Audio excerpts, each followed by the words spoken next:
Muy buenas tardes, nos encontramos en una clase más de Ciencias Naturales. Quien les habla la profesora Leslie, de octavos años. El tema de hoy son los tejidos. El objetivo va a ser conocer los diferentes tipos de tejidos y sus características. Recordemos que estamos en el eje de biología. Y pasamos a la nueva unidad de la célula. Instrucciones para comenzar. Va a tener que buscar unas cosas. Número 1, tu cuaderno de ciencias, tu texto de ciencias, en el tomo 1, el libro de colores, la página 66 a la 70, ahí vamos a trabajar hoy día. El lápiz para tomar apuntes de la clase, tu estuche, tu cuaderno y pone mucha atención. Si no lo tienes, ponle pausa y anda a buscarlos.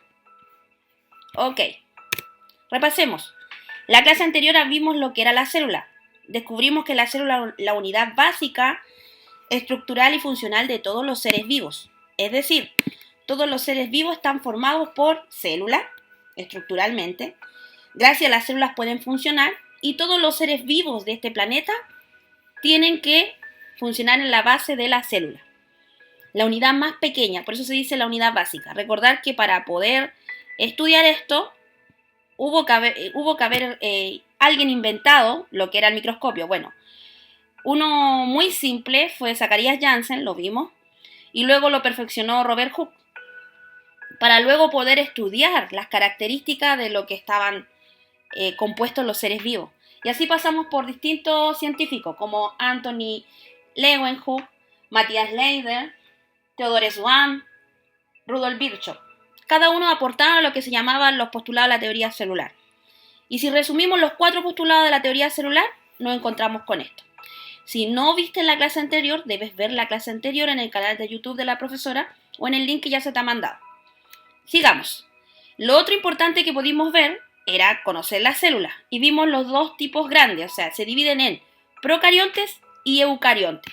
Ya le expliqué que procarionte era porque no tienen núcleo, antes carionte que viene de núcleo. Y esta es una célula procarionte, en este caso una bacteria, en el cual se ve que no posee núcleo, sino que el ADN está disperso y disuelto en el citoplasma.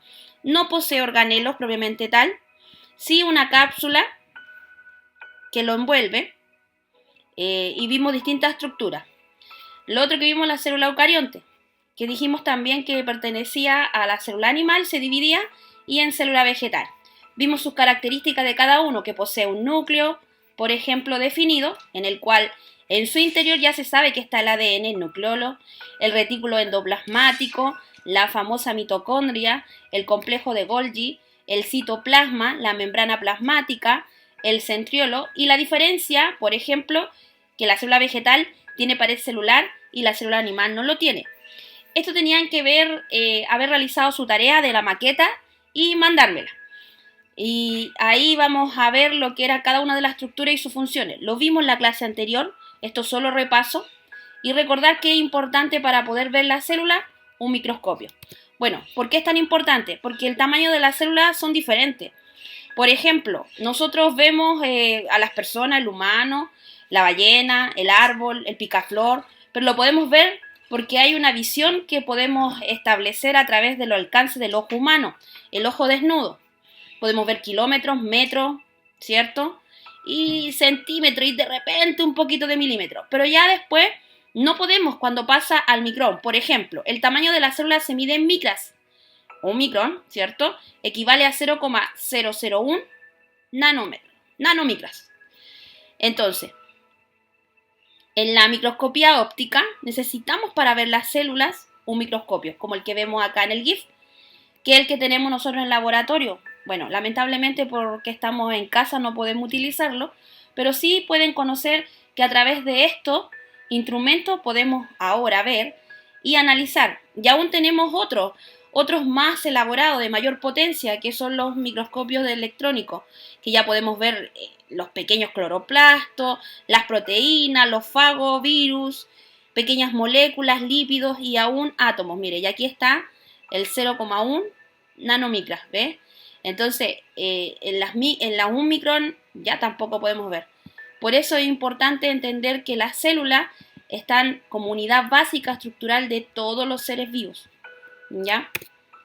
Ahora, también vimos en la clase anterior los niveles de organización y vimos que el nivel básico de organización de la materia tenemos que hablar de átomos y hablar de moléculas. Y estas moléculas van a formar las macromoléculas, que luego van a formar el organelo y que luego se dio el origen a la célula. Cuando hablamos de la vida, tenemos que partir desde la célula.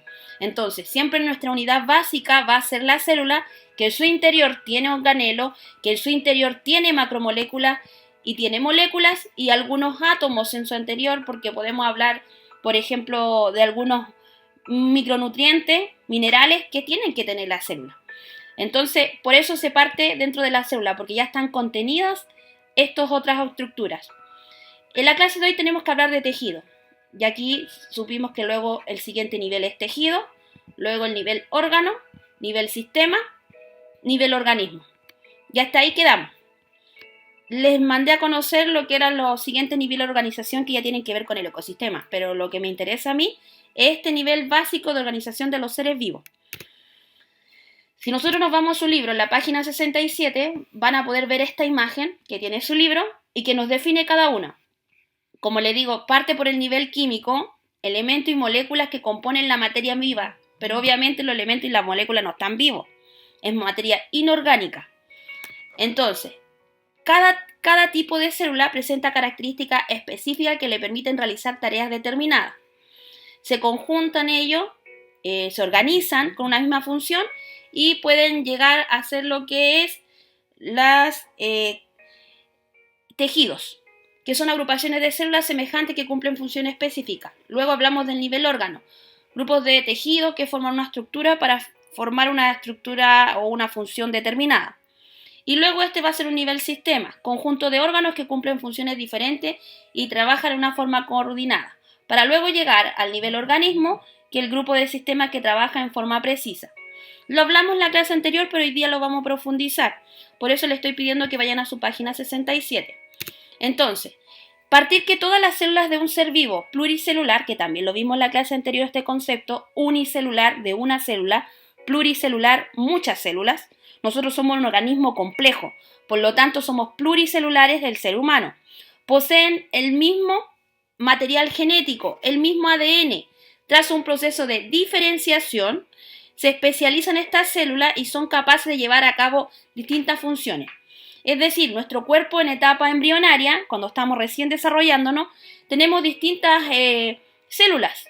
Luego ellas se van a diferenciar para hacer una especialización para cumplir tal o cual función según sea dónde pertenece, a qué organismo pertenece, o sea, a qué órgano va a funcionar. No es la misma célula que está en el pulmón que la que está en el músculo. En un animal, la especialización de la célula es muy grande. En un vertebrado, como el ser humano, hay más de 200 tipos celulares. ¿Cuántos hay? Más de 200. Ahora, hay algo importante también destacar aquí cuando hablamos de células. Las células madre son aquellas que tienen un potencial de convertirse en muchos tipos diferentes de células en el cuerpo. Ellas sirven como sistema de reparación para el organismo. Las células madres son aquellas células que nosotros comenzamos a establecer cuando nos desarrollamos en vía intrauterina, en el útero. Y ellas son potenciales porque antes de pasar al proceso de diferenciación pueden ser lo que ellas quieren. Entonces, porque no se ha dado todavía la tarea, tienen todas las características para hacer cualquier tipo de tejido. Por lo tanto, ahora hay estudios de estas células madre en el cual se puede obtener ya sea el cordón umbilical, la placenta que lo están extrayendo y se está haciendo estudios para poder reparar los tejidos dañados, para poder dejarlo porque se ha comprobado en los estudios que si uno deja las células madre cerca de un tejido pulmonar, esta se diferencia y pueden comenzar a restituir y reparar algunas partes de este órgano. Y así distintos tipos de órganos. La otra también hay células madre que también se pueden obtener, por ejemplo, de la médula ósea, ¿ya? Entonces, dependiendo del tipo de célula va a ser un tipo de tejido. Obviamente esta se diferencia en nuestro cuerpo y nosotros no tenemos ya para poder hacerlo. Entonces, importante que existen más de 200 tipos celulares. Aquí puedo hacer un ejemplo del nivel celular. Tenemos células musculares, tenemos células nerviosas llamadas neuronas, tenemos células epiteliales tenemos las más conocidas, las células gaméticas, que es el óvulo y el espermatozoide. Tenemos células adiposas, los adipocitos, las grasitas. Tenemos células como conos, que son las que son sensibles a la luz y se encuentran en nuestros ojos, en el globo ocular. Tenemos los glóbulos rojos. Ahora, todas, si ustedes la miran, tienen un núcleo, una forma diferente según su función, y la única excepción de que es anucleada, es decir, no tiene núcleo, es esta célula bicóncava que carece de núcleo. ¿Por qué? Porque en este lugar transporta el oxígeno. Por su función se diferenció y perdió el núcleo. Pero sigue considerándose célula, porque tiene todos los demás organelos.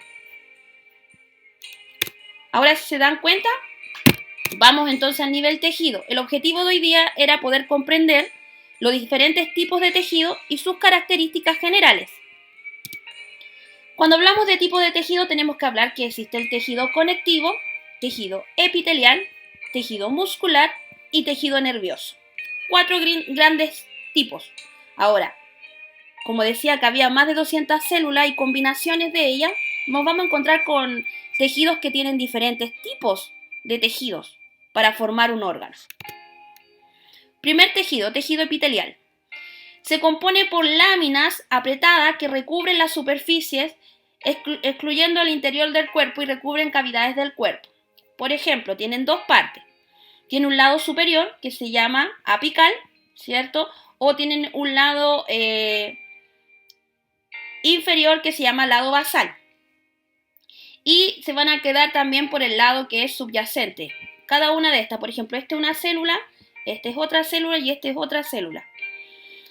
Este es un ejemplo de una célula intestinal, en el cual tiene por su interior, ¿cierto?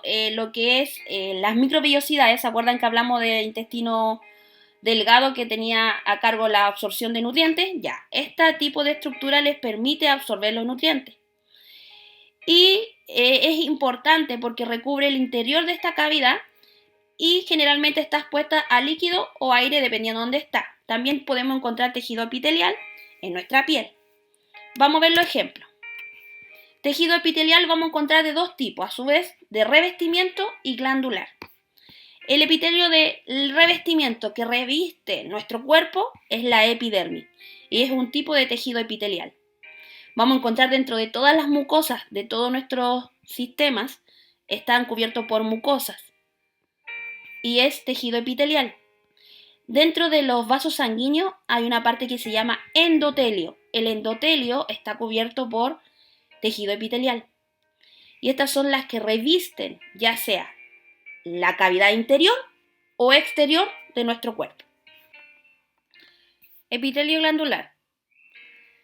Son aquellos epitelios que van a ser parte de glándulas. Por ejemplo, tenemos glándulas exocrinas como la glándula sebácea que secretan el líquido que tienen en su interior hacia el exterior.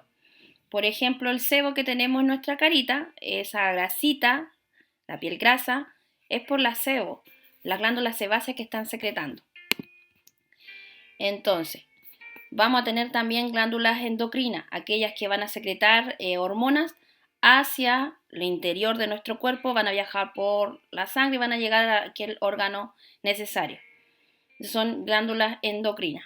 Y tenemos glándulas mixtas, que también tienen el tejido epitelial glandular, como el páncreas, que secreta tanto al exterior como al interior. Al interior, como glándula endocrina, va a secretar insulina, que es, por ejemplo, la encargada de regular el azúcar en la sangre, y para exocrina va a vertir el líquido pancreático en el proceso digestivo hacia otro órgano, en este caso al duodeno que desemboca.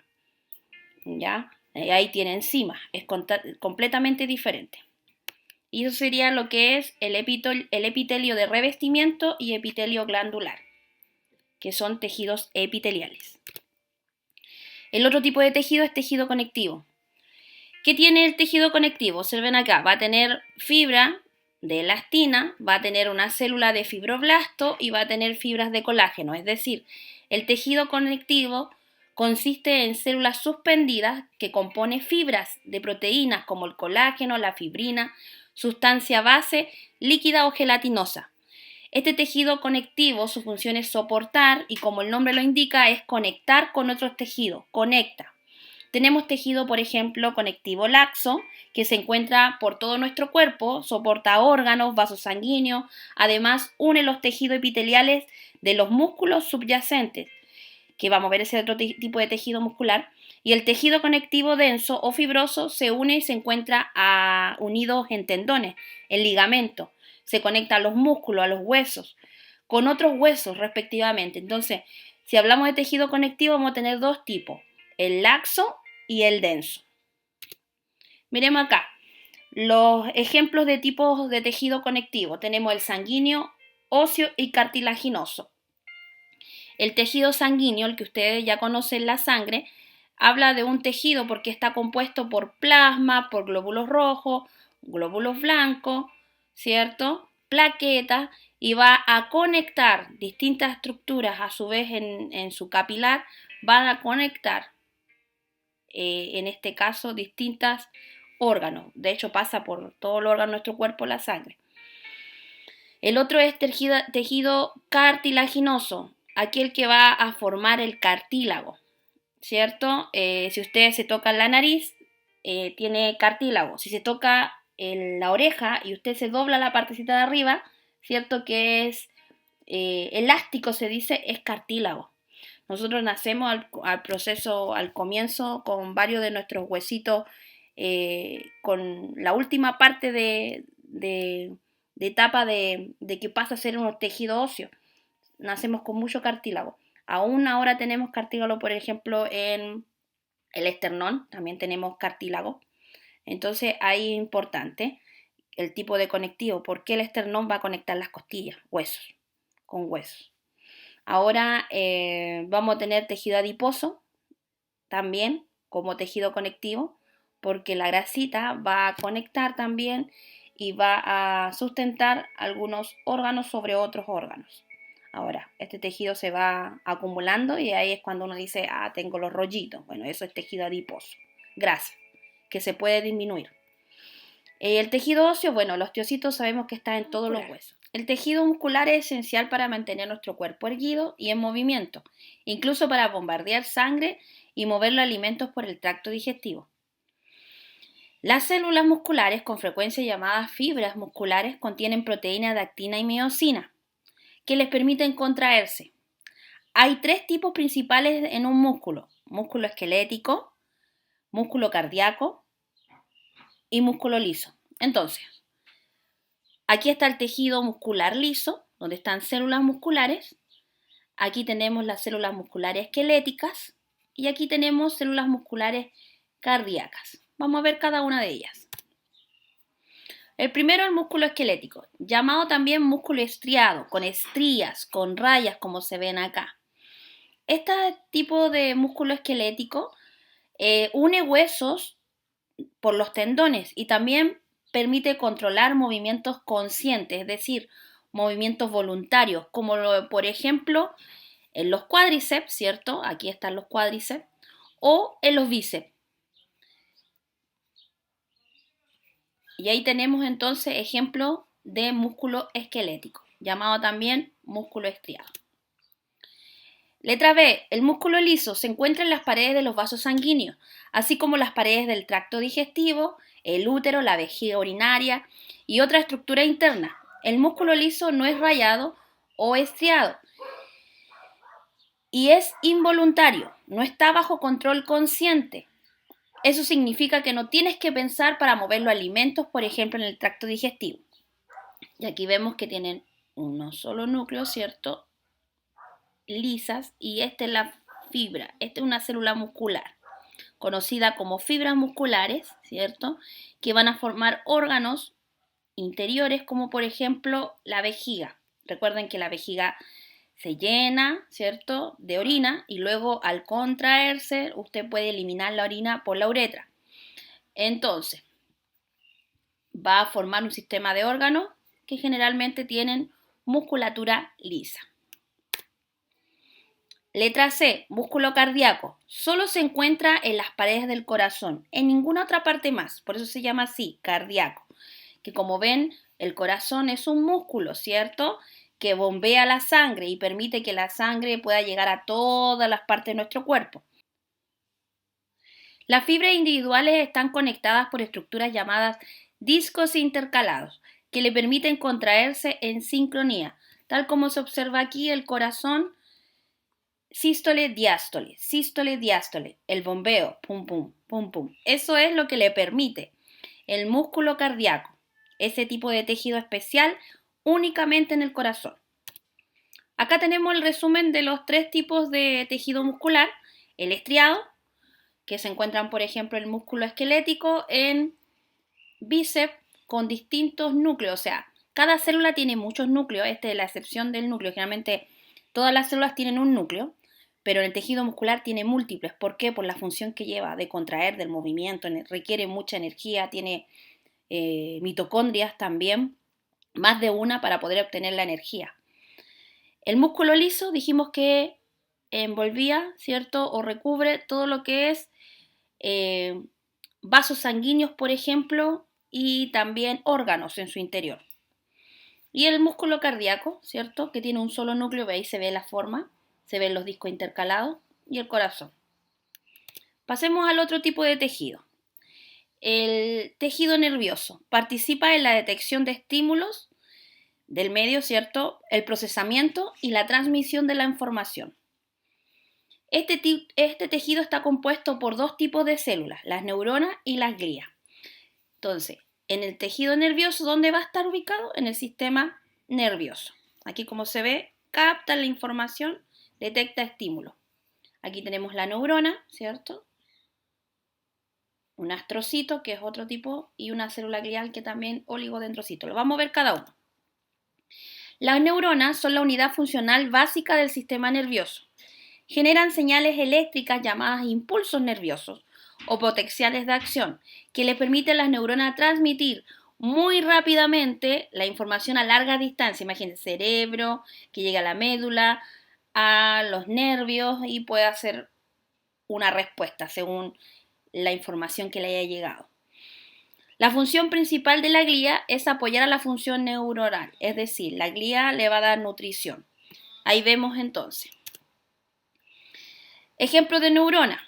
Aquí tenemos tejido nervioso con múltiples neuronas, ¿cierto? Tiene un cuerpo celular o soma, tiene las dendritas, que son estas que están acá, tiene un axón por donde viaja el impulso y va a tener los botones sinápticos. Esta es una neurona, una célula nerviosa. Y quienes la acompañan son las células gliales. Por ejemplo, hay alguna célula que tiene como función construir la envoltura que es la banda de mielina, que son estas cositas que están acá, que le permite viajar más rápido el impulso nervioso. Y estos son los botones sinápticos, ¿cierto? Bueno, aquí el astrocito se va a plegar para poder proporcionar nutrientes. Entonces, eso sería células, neuronas y las gliales. Ejemplo de tejido nervioso. Ahora nos vamos al nivel órgano. Recordando los niveles de organización, dijimos que la unidad básica era la célula, el conjunto de células va a formar tejidos y el conjunto de tejidos órganos. Ahora los órganos como el corazón, los pulmones, el estómago, los riñones, la piel, el hígado se componen de 2 o más tipos de tejidos que se organizan para desempeñar una función particular. Observemos el corazón, ¿cierto? Bueno, esta es la estructura básica del corazón: aurículas, ventrículas, válvulas, ¿cierto? Arterias y venas pulmonares, arterias. Vena cava inferior y superior. Resulta que tiene, por ejemplo, aquí tejido conjuntivo, aquí en la punta tejido adiposo, aquí tenemos tejido epitelial de revestimiento, tejido muscular, y juntos funcionan para poder llevar a cabo, en este caso, la función de contraer y dilatar el corazón para poder bombear la sangre a todo nuestro cuerpo, junto a los tejidos. Asimismo tenemos, por ejemplo, un vaso sanguíneo. El vaso sanguíneo nos vamos a dar cuenta que va a tener vasos menores, como son las venas, la arteria, los capilares, pero también hay nervios, por lo tanto hay tejido nervioso, hay neurona, hay capa muscular lisa, ¿cierto? Hay tejido glandular, tejido epitelial y cada uno va a estar diferente. Entonces, si los tenemos que agrupar en 4 tipos de tejido, claro, tejido muscular, conectivo, epitelial y nervioso. Pero a su vez, estos tienen sus propias divisiones. Muscular cardíaco, muscular liso, esquelético, tejido conectivo o adiposo, ¿cierto? Aquí, en la grasita de las caderas, el hueso, que es el tejido óseo, cartilaginoso, que es el tendón, ¿ya? O cartílago también. Tenemos aquí el tejido epitelial que va a recubrir órganos, ¿cierto? Cavidades, y también en la capa externa de nuestra piel va a ser también tejido epitelial, como lo había dicho antes. Tejido nervioso en el cerebro, en la médula espinal, los nervios, todo nuestro cuerpo en realidad. El otro es el tejido vegetal. Recién vimos en el cuerpo humano en las células animales. Y la célula vegetal, bueno, la vimos ese día, ¿cierto? Cada una de estos es una célula vegetal. Este es una imagen de microscopio. Y resulta que cada uno de estos son los cloroplastos. Bueno, en las plantas, bueno, si ustedes se van a su página 70, tienen la misma imagen. En las plantas también se encuentran células especializadas de tejido. Por ejemplo, vamos a tener el tejido dérmico, que reviste el exterior del cuerpo de la planta e intercambia gases con el medio externo. ¿Y dónde va a estar esto? En la hojita. ¿Ya? La hojita va a ser la que se va a encargar de absorber dióxido de carbono y de liberar oxígeno. Luego tenemos también el tejido fundamental, que aporta principalmente el almacenamiento de sustancias, el sostén de la planta, la síntesis de nutrientes. ¿Ya? Esta es otra imagen de microscopio, bueno, este es electrónico, ya mayor potencial, mayor poder de resolución. Y tejido vascular también, igual que nosotros, se encarga de transportar agua, sales, nutrientes de la planta, tejido vascular. Miren acá, si yo corto una parte del tallo, bueno, en este caso la raíz, de la hoja y el tallo, me voy a encontrar que este tejido se encuentra a lo largo de toda la planta. Vamos a tener en morado el tejido vascular, conocido como el xilema y el floema. Vamos a tener el tejido fundamental, ¿cierto? El que está acá, que recién nos decía, el almacenamiento de sustancia, aquí en este color. Y luego vamos a tener el tejido dérmico, que es todo lo verde que se ve, ¿ya? Entonces, también tenemos distintos tipos de tejido en las plantas. La tarea para ciencias con arte. Primero, les pido que envíen las tareas trazadas. Aquellos que no la han enviado, felicito a los que sí han traído sus tareas, me han mandado la maqueta, muy linda. Son los menores, por favor, espero que lleguen esta semana las tareas. Esta semana con arte tienen que crear un PPT, un PowerPoint, usando todas las herramientas que presenta este programa. Debe hacer una presentación de PPT resumiendo lo visto en clase, o sea, los tejidos, sus características, su clasificación y función. Pero tiene que ser diferente al que yo hago. Tampoco puede ser bajado de internet copy-paste, porque también yo los voy a revisar y los voy a comparar. Tienen que ustedes confeccionar. Puede utilizar un organizador gráfico, puede utilizar una animación, imágenes, vínculos, todo para que los tejidos se noten cómo trabajan y funcionan. Un cuadro de mapa conceptual, etcétera. Utilicen todo, pueden bajar una plantilla. Pucha, hay mucha herramienta en internet para utilizar con el PowerPoint, incluso para lettering. Entonces, no quiero que bajen una presentación del PowerPoint lista hecha del internet, porque yo me voy a dar cuenta. Yo para realizar sus clases me demoro bastante porque los PowerPoint los hago yo. Sí, las imágenes las saco de internet dependiendo de lo que quiero mostrarles. Y generalmente utilizo su libro, pero no copio y paste nada como está. Me doy mi trabajo de hacerlo. Entonces, una vez que ustedes lo hagan, van a enviar el resultado de este trabajo a mí y al profesor Luis, ¿ya? Para que podamos revisar el trabajo. No se olviden de ingresar a los Classroom nuevos, mandar la fotografía y eso sería todo por la clase de hoy. Dudas, consultas a mi correo institucional, por favor, el particular ya no lo estoy usando. Mándenme las tareas al correo institucional de la escuela.